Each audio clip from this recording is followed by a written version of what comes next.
Hello everyone, स्वागत है आप सभी का आपके अपने यूट्यूब चैनल वी मैथ्स पर। तो भाई आप सभी जानते हैं कि आज नया चैप्टर शुरू होने वाला है हमारा। आज चैप्टर शुरू होगा मैट्रिसेस। काफ़ी टाइम से आप लोगों की रिक्वेस्ट आ रही थी कि सर मैट्रिसेस करा दीजिए, मैट्रिसेस करा दीजिए, ठीक है। स्टैटिस्टिक्स मैंने आपको करा दिया है, 2 पार्ट की वीडियोज़ आपको मिल गई होंगी। और अब ये रहेगा हमारा मैट्रिसेस पार्ट 1, जिसमें 25 क्वेश्चन टोटल हैं। लेकिन आज 25 तो नहीं हो पाएंगे, थोड़ा टाइम की कमी है मेरे पास। मैं कोशिश करूँगा कि 10 ही क्वेश्चन कराऊँ इसमें, उसके बाद आगे के क्वेश्चंस फिर कर लेंगे। और एक ये थोड़ा-सा इसलिए भी 10 क्वेश्चन कराऊँगा आज आपके यहाँ पे कि मुझे ये जानना है कि आप एक बार नीचे कमेंट करके ये बता देना कि सर मैट्रिसेस से हम बिल्कुल अनअवेयर हैं, हमें कुछ भी नहीं पता भाई, ठीक है? आप ये बता देना कि हमें कुछ नहीं आता, हमें बिल्कुल बेसिक से उठा दो मैट्रिक्स में। तो मैं इसके बाद इसीलिए आज सिर्फ 10 क्वेश्चन की वीडियो बनाने जा रहा हूँ ये। नेक्स्ट वीडियो फिर मैं क्या करूँगा, आपको बेसिक्स कंसेप्ट्स बता दूँगा एक ही वीडियो में। ध्यान से सुनिएगा, मैं कोई ज़्यादा आपका समय नहीं लूँगा। मैं भी जानता हूँ कि आपके एग्ज़ाम्स नज़दीक हैं। आपके लिए एक ही वीडियो में बिल्कुल बेसिक जो कंसेप्ट्स होते हैं, वो सारे बता दूँगा, क्योंकि मैं चाहता हूँ कि अगर आप मैट्रिसेस में आगे तक पहुँचोगे ना यार, लीनियर स्पैन तक पहुँचो, इंडिपेंडेंस और फिर ट्रेस में फिर रैंक निकालने जाओगे, कैरेक्टरिस्टिक्स इक्वेशंस बनाते हो, ये रोटेशन देखोगे, डायलेशन देखोगे, तो ये सब चीज़ें तक जाने के लिए मैं चाहता हूँ एक बार बेसिक चीज़ें तो पता हो ना आपको। आपको बेसिक ऑपरेशंस लगाने आते हो, तो वो चीज़ है। तो हालाँकि बहुत सारे मैट्रिसेस में मोस्टली ना प्रीवियस ईयर को माइंड में रखते हुए ही क्वेश्चंस आपको कराऊँगा, ताकि आपको एज़ इट इज़ क्वेश्चंस देखने को मिले वहाँ पे, ओके? आपकी कंप्लीट एनसीईआरटी भी हो जाएगी इसके अंदर। आपके जो भी प्रीवियस ईयर क्वेश्चंस हैं वो भी हो जाएँगे यहाँ पे। नीचे देखिए मैंने हर उसमें मेंशन भी करा दिया है कि कौन-सा किस एग्ज़ाम से लिया गया है, ओके? तो आज सिर्फ 10 क्वेश्चन कराऊँगा मेरे भाई। लेकिन एक चीज़ आपको ज़रूर बतानी है, और वो चीज़ क्या रहेगी जो आप मुझे बताओगे? वो चीज़ यही रहेगी कि सर हमें बेसिक से बता दो, कि पहले एक हमारा बेस क्लियर कर दो। तो मैं आपकी एक अगली वीडियो जो होगी ना, डेढ़ 2 घंटे के आसपास तक की ले जाऊँगा, और उसमें आपका शुरू का आधा घंटा या 45 मिनट तक कंप्लीट एक-एक टॉपिक वाइज़ जो छोटे-छोटे टॉपिक्स होते हैं ना आपके, बिल्कुल बेसिक में घुस जाऊँगा भाई अंदर तक, और वहाँ से बताऊँगा, फिर क्वेश्चंस के ऊपर चलेंगे। लेकिन आप चाहते हो कि नहीं सर, हमें उतना आता है, आप ऐसे ही क्वेश्चंस की प्रैक्टिस करा दो बस हमें तो सिर्फ़ क्वेश्चंस की प्रैक्टिस करनी है, तो मैं उस तरीके से चलूँगा। लेकिन एक चीज़ फिर क्लियर कर देता हूँ मेरे भाई, आपको पता है कि वीमैथ्स जो चैनल है वो किस वजह से बना था?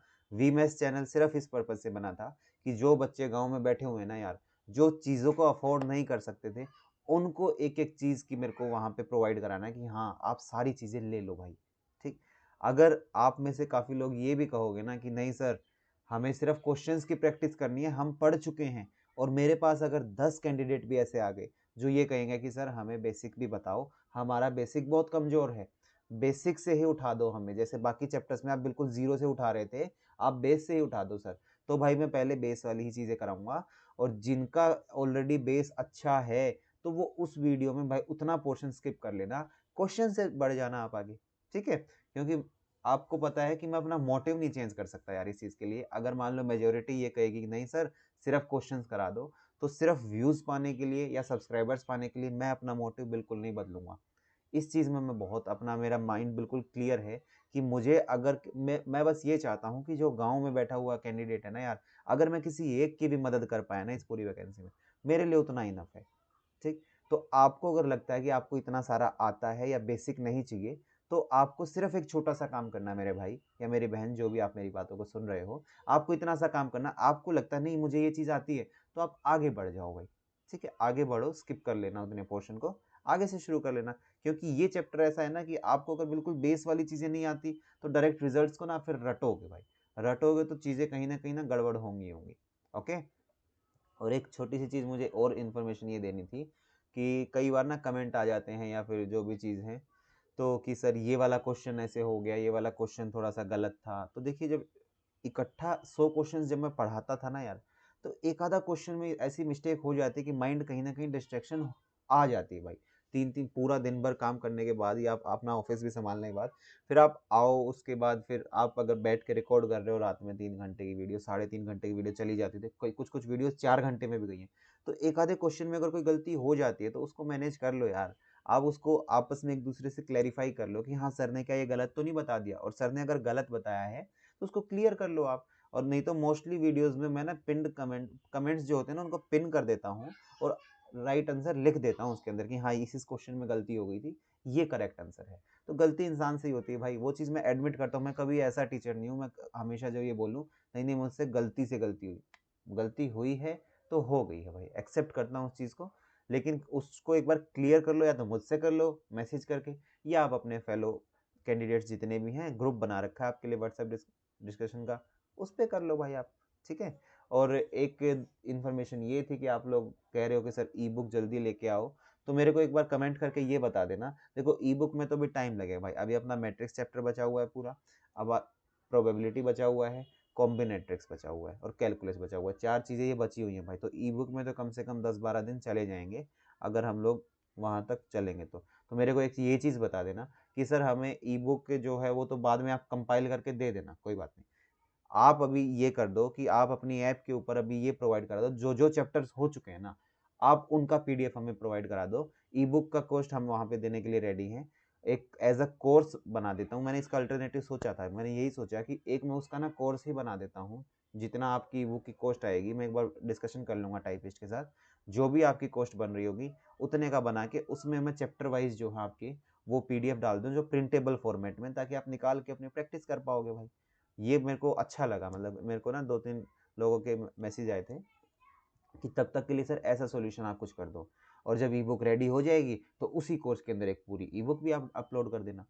तो उस चीज़ के लिए मैं एग्री कर गया हूँ। मेरे को एक बार डिस्कशन करना पड़ेगा कि वो कितने का पड़ेगा, तो आप नीचे कमेंट करके ये ज़रूर बताना कि हाँ सर ऐसा कर सकते हैं।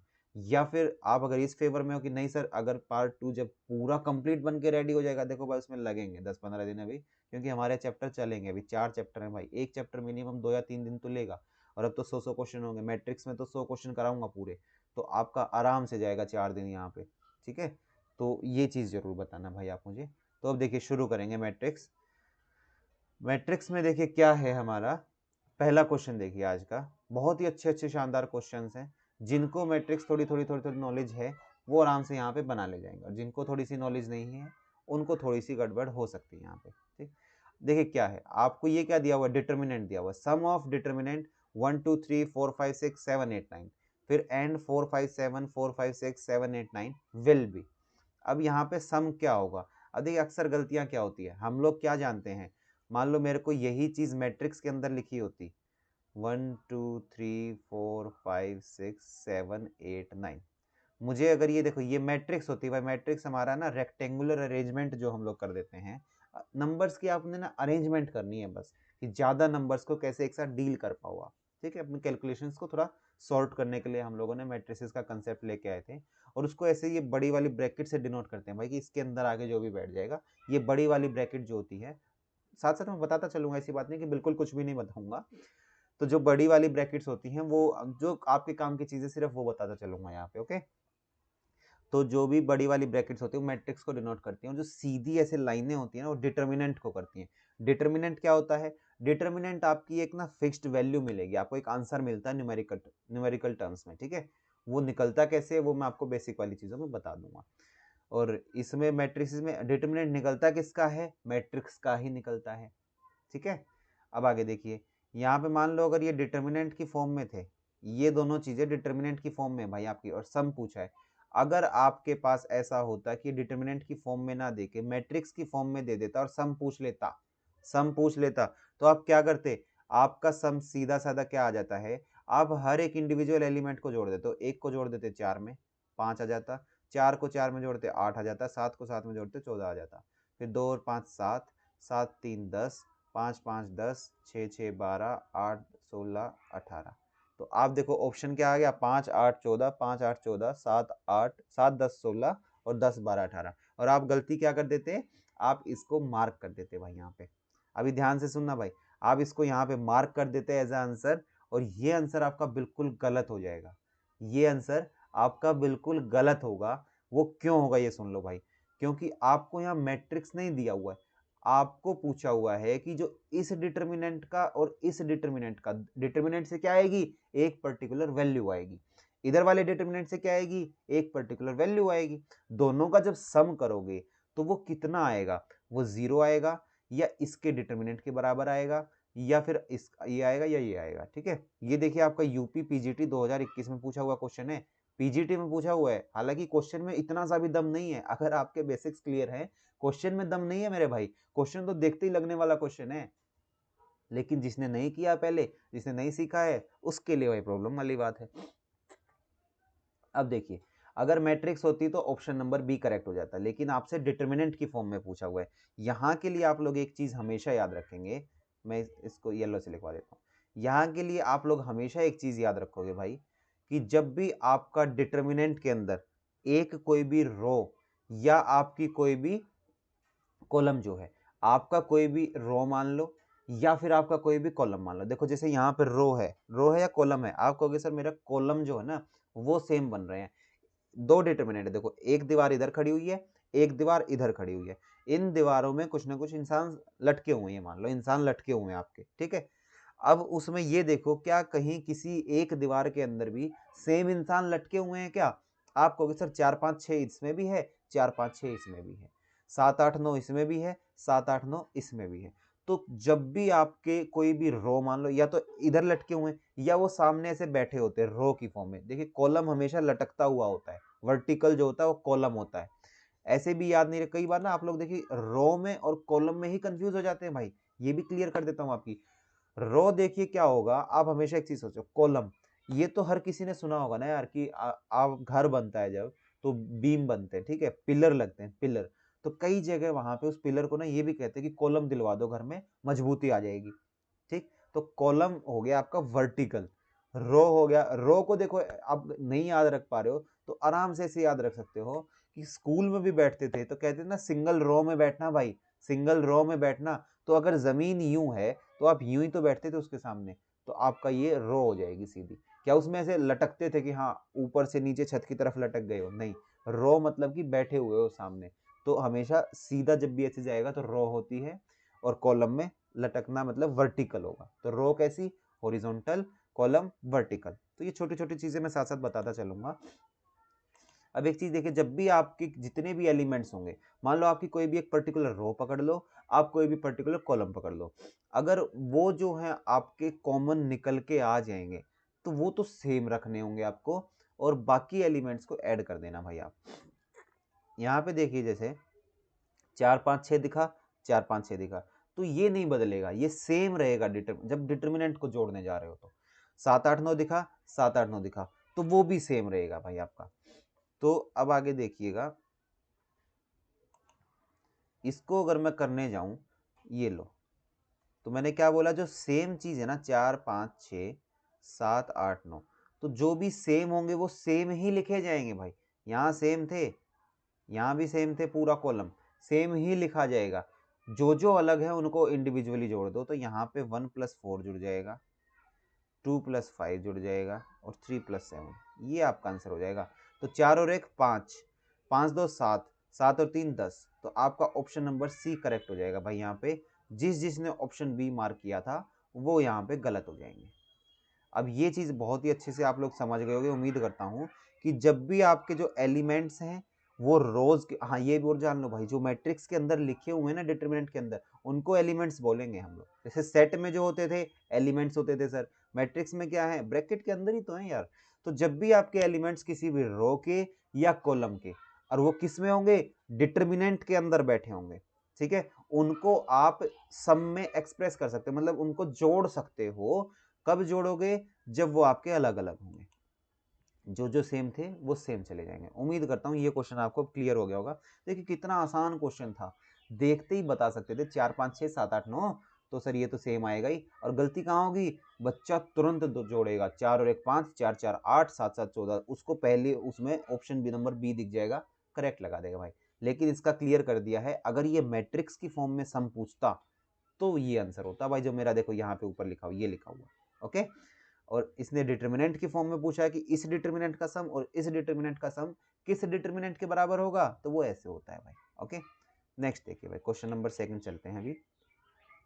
क्वेश्चन नंबर सेकंड में क्या दिया हुआ है आपके सामने है, ये भी देखिए पीजीटी का ही क्वेश्चन है। A is a singular matrix, A कैसी मैट्रिक्स है, सिंगुलर मैट्रिक्स है sir. Then A into adjoint A कैसी मैट्रिक्स होगी, आपसे सिर्फ इतना सा पूछ लिया। अब आप सबसे पहला सवाल मेरे दिमाग में, आपके माइंड में भी आना चाहिए, सर ये सिंगुलर मैट्रिक्स क्या होती है? तो ये समझ लो भाई, सिंगुलर मैट्रिक्स वो मैट्रिक्स होती है जब आपका डिटर्मिनेंट 0 आ जाता है। आपका जब मैट्रिक्स का डिटर्मिनेंट 0 होगा, मान लो मैं यहाँ पे लिख भी देता हूँ, देखिए मैं कह रहा हूँ मान लो मेरी एक मैट्रिक्स है ए, अब मुझे दे दिया कि ए जो है ना सिंगुलर मैट्रिक्स है। बिल्कुल आराम से विस्तार से चलेंगे भाई, इस चैप्टर में थोड़ा सा समय दूंगा मैं, क्योंकि आप लोग काफी टाइम से परेशान थे। सिंगुलर है, ए जो है सिंगुलर मैट्रिक्स है कब होगी? सिंगुलर मैट्रिक्स का होने का मतलब होता है कि इसका डिटर्मिनेंट हमेशा 0 होगा। इसका डिटर्मिनेंट कैसा होगा? 0 होगा सर। सिंगुलर मैट्रिक्स जान गए। अब आपसे पूछा ए इंटू एडजॉइंट ए, आपसे पूछ रहा है ए इंटू एडजॉइंट ए। अब सर आप कहोगे ए तो मुझे पता लग गया कि ए तो एक मैट्रिक्स है, लेकिन सर ये एडजॉइंट ए क्या होता है? तो एडजॉइंट ए अभी के लिए सुन लो, बाकी बता दूंगा। एडजॉइंट ए होता है भाई आपका, जब भी आप कोफैक्टर्स निकालते हो, जब भी आप कोफैक्टर्स निकालते हो और उनका ट्रांसपोज कर दो भाई आप। अब कोफैक्टर नहीं समझ आएगा तो ये चीज़ मैं ना बेस वाली वीडियो में अच्छे से क्लियर कराऊंगा। बाकी अभी के हिसाब से मैं मान के चलता हूँ कि आप ये एडजॉइंट ए वाला कंसेप्ट बहुत ही अच्छे से मतलब आता है आपको, और नहीं आता तो नॉर्मल बता देता हूँ। मान लो कि आपका मैट्रिक्स है, मैं 2x2 से बता देता हूँ आपको, वो थोड़ा इजी भी पड़ जाएगा। मान लो मेरी एक मैट्रिक्स थी 1 2 3 4। अब मुझे ना इस मैट्रिक्स का एडजॉइंट लिखना है। मुझे क्या लिखना है? इसका एडजॉइंट ए लिखना है। और वो एडजॉइंट ए कैसे लिखूंगा मैं? तो आप कहोगे सर आप ऐसे लिख दो, पहले इसके कोफैक्टर निकलते हैं भाई। तो मान लो मैंने इस 1 को, इस लाइन को ढका, इसको ढका तो 4 आ गया, ठीक है 4 आ गया। फिर मैं इसको जाऊंगा तो मैं इस दूसरी को इसको ढकूंगा तो 3 आएगा, तो ये लो मेरा 3 आ गया। अब इसके बाद मैं इनको ढक देता हूँ, इसको और इसको, तो मेरा 2 आ गया, और इसको ढकूंगा तो 1 आ गया। ये तो हो गए मेरे माइनस। अब कोफैक्टर्स लिखने के लिए साइन होते हैं प्लस माइनस, तो ये प्लस का ही 4 आएगा, फिर माइनस, तो ये माइनस का 3 हो जाएगा, और भाई ये हो जाएगा माइनस का 2, प्लस माइनस था ना, और ये फिर प्लस हो जाएगा 1।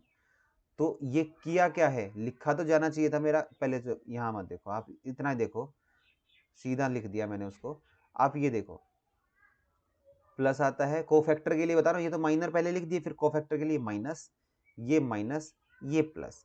अब इन्हीं चीजों को, कोफैक्टर्स को ट्रांसपोज कर दो। ट्रांसपोज क्या होता है सर? रो को कॉलम बना दो, और जो कॉलम है वो रो बना दो। देखो ये रो थी 4 और -3, इसको कॉलम बना दिया 4 और -3। ये रो थी, इसको कॉलम बना दिया -2 +1। ये आपका एडजॉइंट आ गया। और एडजॉइंट लिखने का 2x2 में तो भाई बिल्कुल शॉर्टकट होता है कि आप इन डायगोनल एलिमेंट्स को ना, डायगोनल वाले एलिमेंट्स को चेंज कर दो। तो देखो 4 और 1 चेंज हो गए, और बाकी नॉन डायगोनल एलिमेंट के साइन चेंज कर दो, -2 -3 हो गया। तो यही होता है एडजॉइंट। अब 3x3 में भी कर सकते हो, 4x4 में भी ऐसे कर सकते हो, कोफैक्टर माइनर। बाकी मैं बेसिक्स बताऊंगा तब आपको बिल्कुल क्लियर कर दूंगा इन चीज़ों को। तो आपको कह रहा है कि ए इंटू एडजॉइंट ए जो है वो क्या होगा? अब ये और कुछ नहीं होता भाई, ये कहीं ना डिटर्मिनेंट इनटू आइडेंटिटी होता है। क्या होता है? डिटर्मिनेंट इनटू आइडेंटिटी होता है, ठीक है। अब डिटर्मिनेंट की वैल्यू क्या है? 0 थी सर, तो पूरा ही 0 हो गया। अब अगर कोई भी चीज 0 होगी तो कैसी मैट्रिक्स? आप कहोगे सर नल मैट्रिक्स, मेरा यहाँ पे करेक्ट आंसर हो जाएगा। अब आपके डाउट आएगा सर ए इंटू एडजॉइंट ए ऐसे कैसे लिख दिया कि डिटर्मिनेंट ऑफ ए इंटू आई?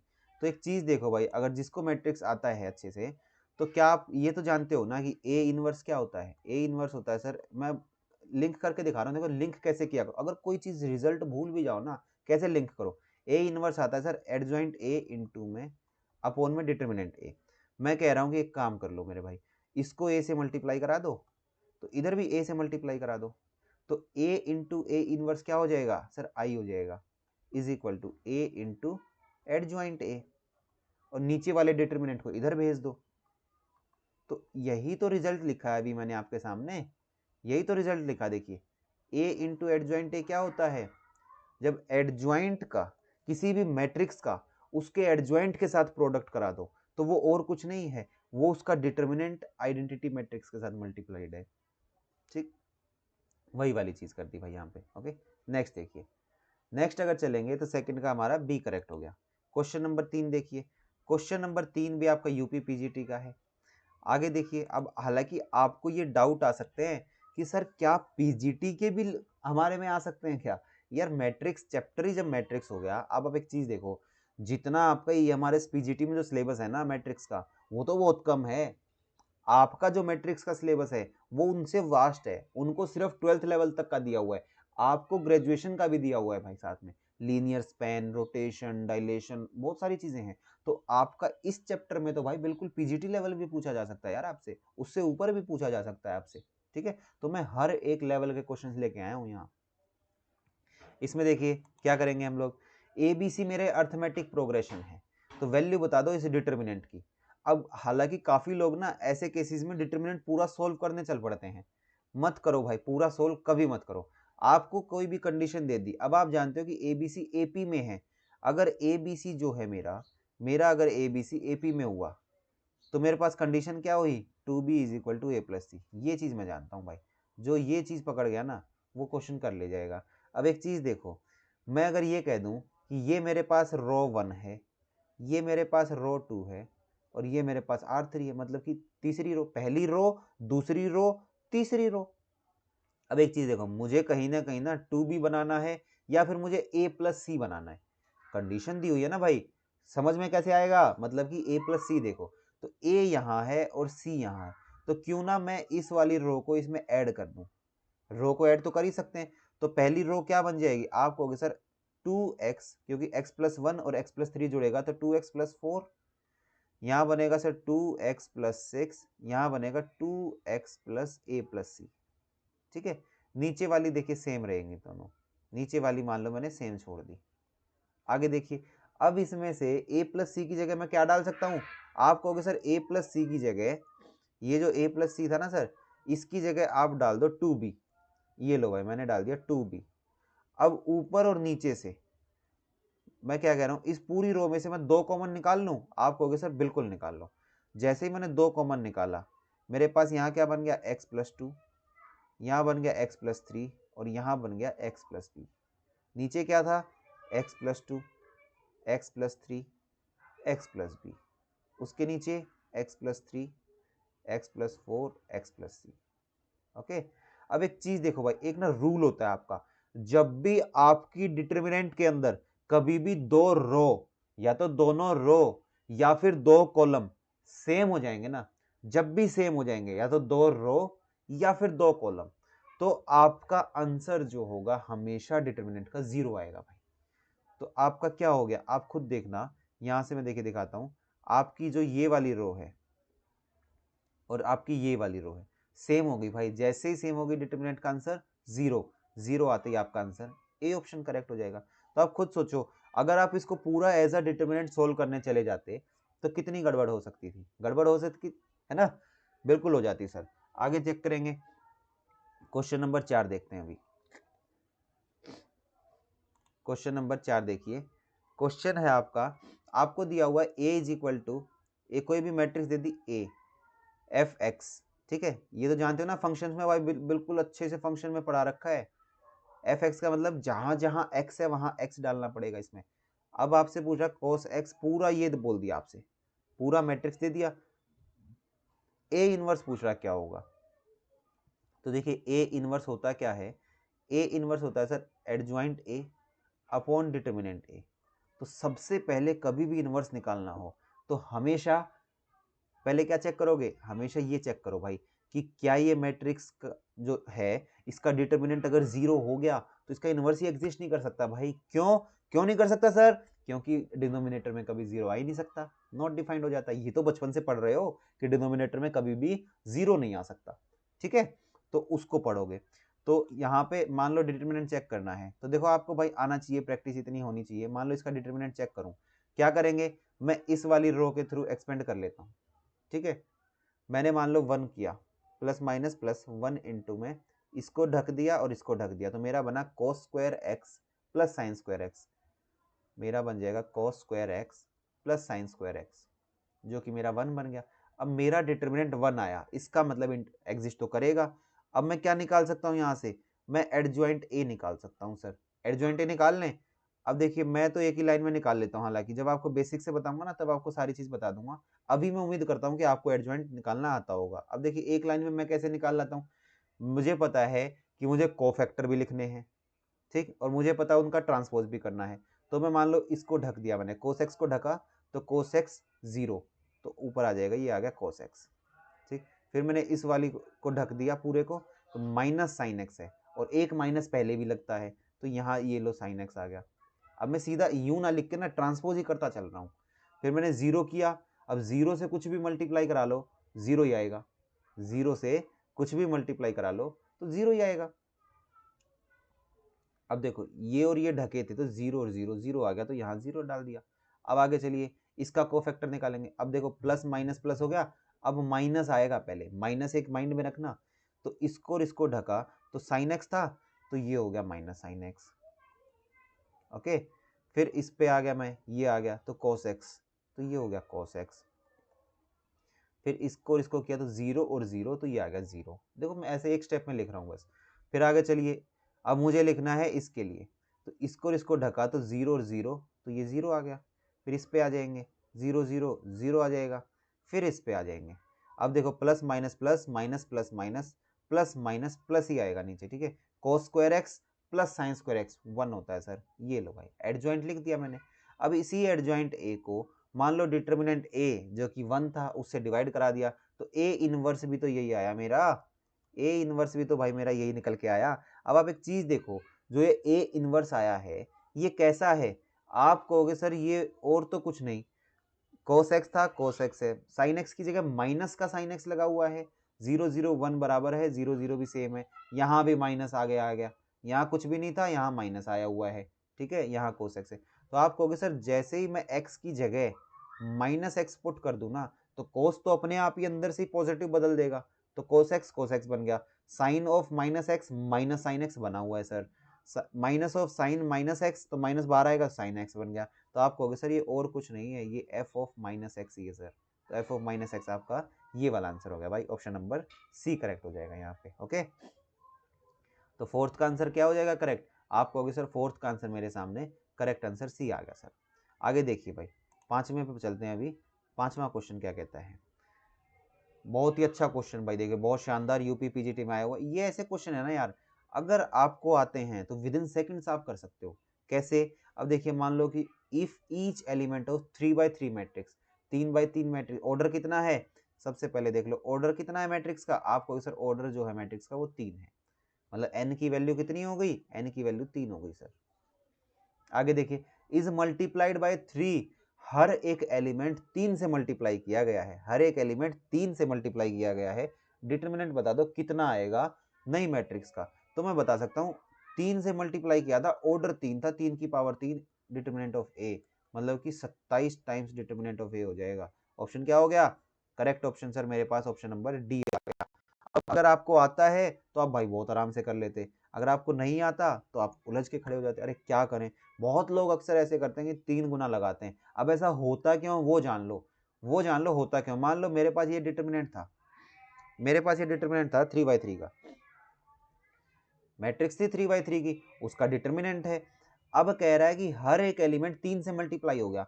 मान लो मैंने बोल दिया कि मेरे पास एलिमेंट था A B C D E F G H I, अब हर एक एलिमेंट 3 से मल्टीप्लाई हो गया, तो ये 3a हो गया, 3b 3c 3d 3e 3f 3g 3h 3i। अब एक चीज देखो, एक रूल जानते हो ना कि आप कॉमन निकाल सकते हो कुछ भी किसी में इसमें, तो यहां से 3 कॉमन निकल गया, ठीक, फिर एक 3 इसमें से निकल गया और एक 3 इसमें से निकल गया इंटू 3। अब बचा क्या, A B C D E F G H I.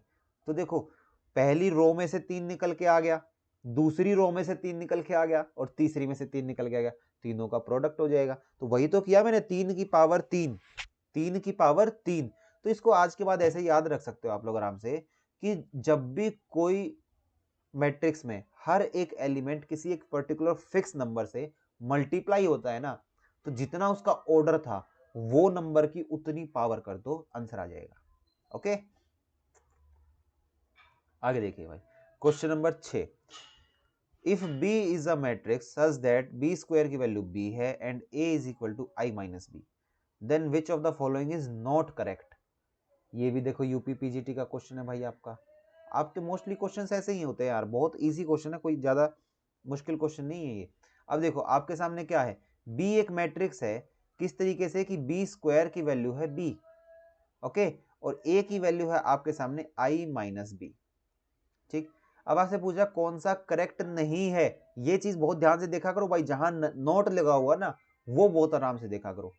अब देखो कौन सा करेक्ट नहीं है, तो आपको करना है ए का स्क्वायर, ए का पहले यहां से ऑप्शन उठा लो बस, लेफ्ट वाली चीजें, ए स्क्वायर, इसका जब स्क्वायर करोगे तो आप क्या कहोगे, सर लो इसका भी स्क्वायर करूंगा, तो ए स्क्वायर की वैल्यू क्या आ गई, आप कहोगे सर ए स्क्वायर मतलब I square plus B square minus 2ab।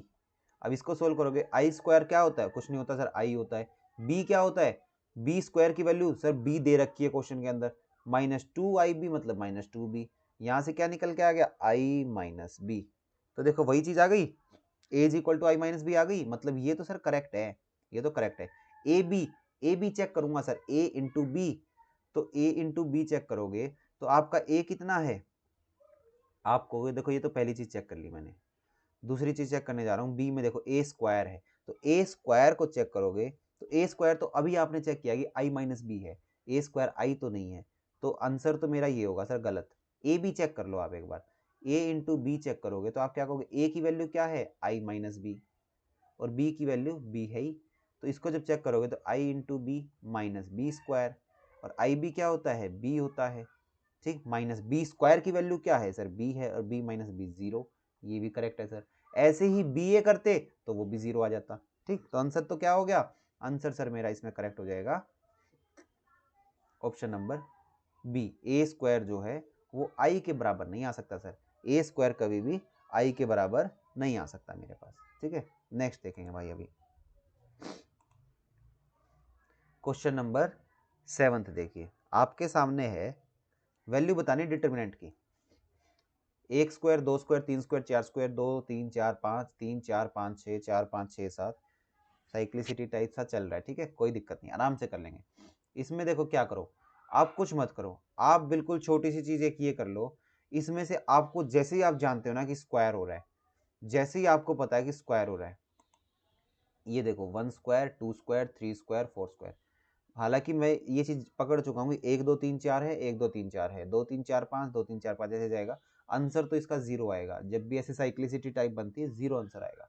अब देखो करोगे कैसे, मैंने क्या बोल दिया आपको, मैं बोल रहा हूँ कि आप क्या कर लो, ऊपर वाली तो सेम लिख लो, मान लो आपने ऊपर वाली सेम लिख दी, 1 स्क्वायर, 2 स्क्वायर, 3 स्क्वायर और 4 स्क्वायर, मैं कह रहा हूँ कि इस वाली रो में दूसरी लिखो, जो आपकी रो 2 है ना उसको इस तरीके से ट्रांसफॉर्म कर लो कि आप रो 2 माइनस रो 3 कर रहे हो, ठीक, तो आप क्या कहोगे sir, A square minus B square करना कहीं ना कहीं, तो आप इसको रो 3 को चेंज कर लो, ऐसे आप इसको रो 2 को चेंज कर लो, रो 2 माइनस रो 1, तो 2 का स्क्वायर माइनस 1 करोगे तो कैसे आ जाएगा, आप कहोगे सर मैं 2 का स्क्वायर माइनस 1 कर दूं का स्क्वायर, तो मेरा बनता क्या है, तो ए स्क्वायर माइनस बी स्क्वायर क्या बनता है सर, ए माइनस बी ए प्लस बी, तो ए माइनस बी तो 1 ही बनेगा, 2 में से एक गया 1, 2 और 1 यहाँ 3 बन गया सर, यहाँ ऐसे 3 और 2 5 बन जाएगा, 4 और 3 7 बन जाएगा, 5 और 4 9 बन जाएगा, रो 3 को चेंज किया, इसमें से ये वाली चीज माइनस कर दूं मैं, ठीक है, सॉरी ये वाली नहीं, नीचे वाली R2 वाली, क्योंकि मेरे को डिफरेंस 1 का डिफरेंस दिख रहा है ना, तो कोई फर्क ही नहीं डालेगा, 3 माइनस 2 1 आएगा, तो 3 प्लस 2 5 आ गया सर, 4 3 7, 5 4 9, 6 5 11, ओके। आगे देखिए, फिर आगे है 4 का स्क्वायर माइनस 3 करोगे, 4 और 3 7, 5 और 4 9, 6 और 5 11, 7 और 6 13, अब आपके पास देखो ऐसी चीज आ गई है। अब ऊपर वाले को अगर आप एक्सपेंड करके भी देखो, तो यहां से मान लो मैं इनको हटा के लिख भी देता हूं, मान लो मैंने लिख दिया 1 का स्क्वायर 1, 2 का स्क्वायर 4, 3 का स्क्वायर 9, 4 का स्क्वायर 16, ये चीज आपके पास आ गई है भाई। अब आप एक चीज पकड़ लेना यहाँ से, अब आपको एक छोटी सी चीज यहाँ से क्या पकड़नी है कि आपका कुछ ना आप देखो यहाँ पे आइडेंटिकल बन गया, आप एक छोटा सा चीज ये पकड़ लो, जैसे आपने बनाया 3 5 7 9, फिर 5 7 9 11, 7 9 11 13, अब यहाँ पे आपका प्रॉपर आइडेंटिकल चीज बना आप बस ये पकड़ लो, क्या मैं यहाँ से कुछ आइडेंटिकल बना सकता हूँ क्या, बस एक माइंड में आ जाना चाहिए कि सर क्या मैं यहाँ से कुछ भी आइडेंटिकल बना सकता हूँ क्या? आप कहोगे बिल्कुल बना सकते हो। कैसे? कि सर इसका और इसका डिफरेंस 2-2 का चल रहा है, देखो 2 लोगों का डिफरेंस 2-2 का, इधर 2-2 का डिफरेंस चल रहा है।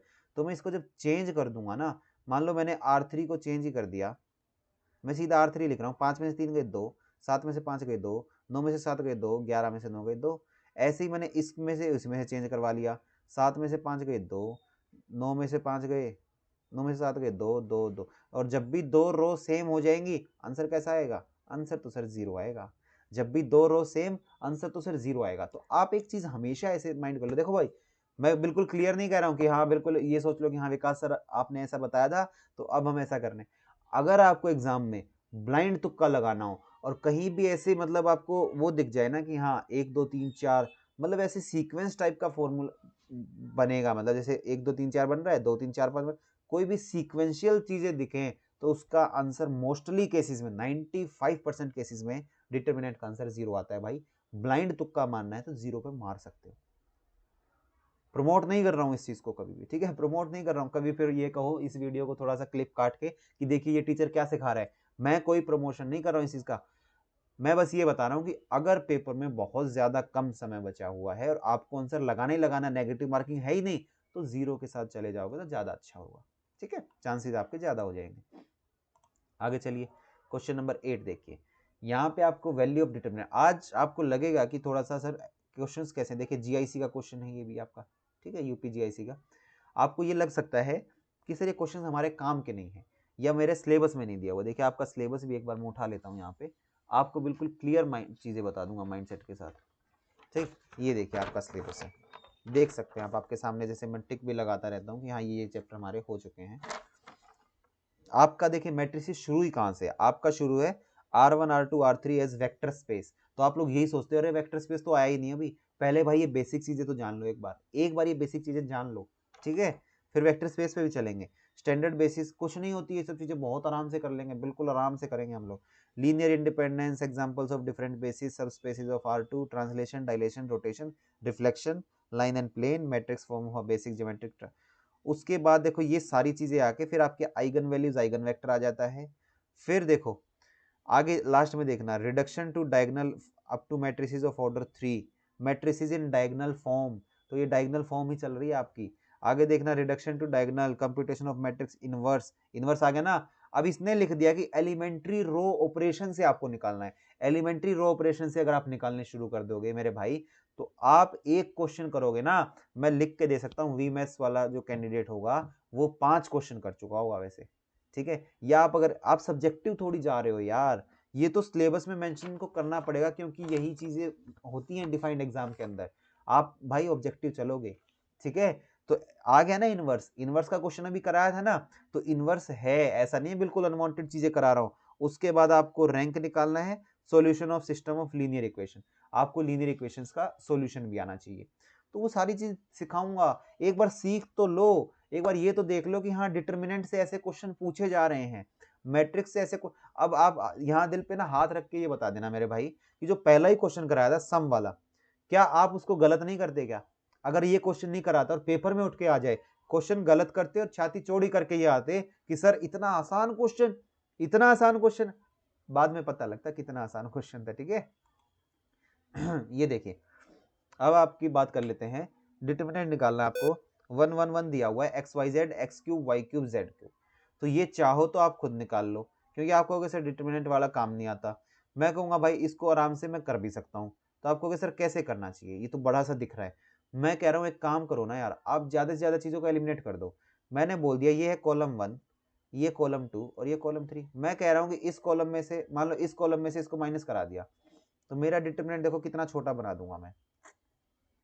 एक में से गया 0, यहाँ आ जाएगा x में से y, x माइनस वाई, यहाँ x cube minus y cube, ठीक।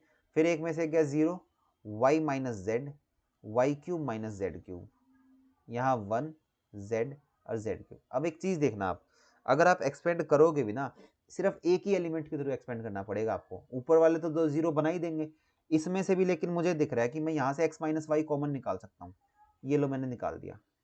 अब दूसरी में से मुझे दिख रहा है मैं y माइनस जेड कॉमन निकाल सकता हूँ, लो सर निकाल दिया।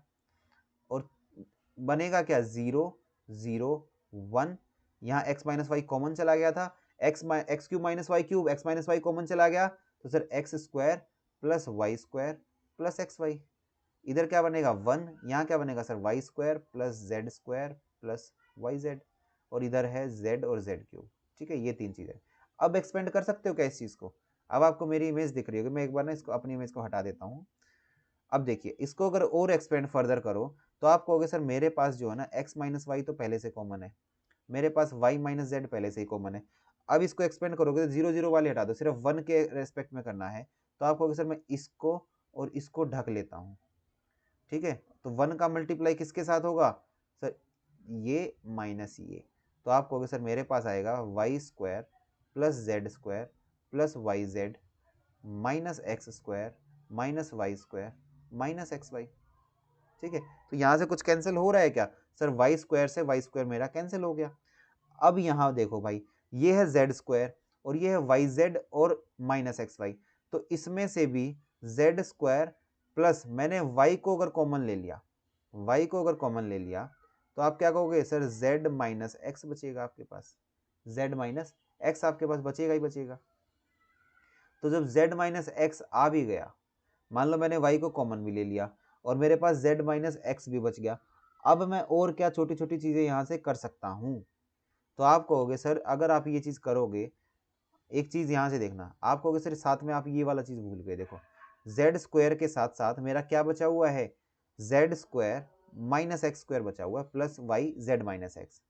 इसमें भी आप कहोगे सर दोनों में भी मैं जेड माइनस एक्स कॉमन निकाल सकता हूं। मैं कह रहा हूं बिल्कुल अच्छी बात भाई। तो ए स्क्वायर माइनस बी स्क्वायर में से ए माइनस बी गया तो बचा ए प्लस बी, प्लस में जेड माइनस एक्स कॉमन निकल गया तो बचा वाई।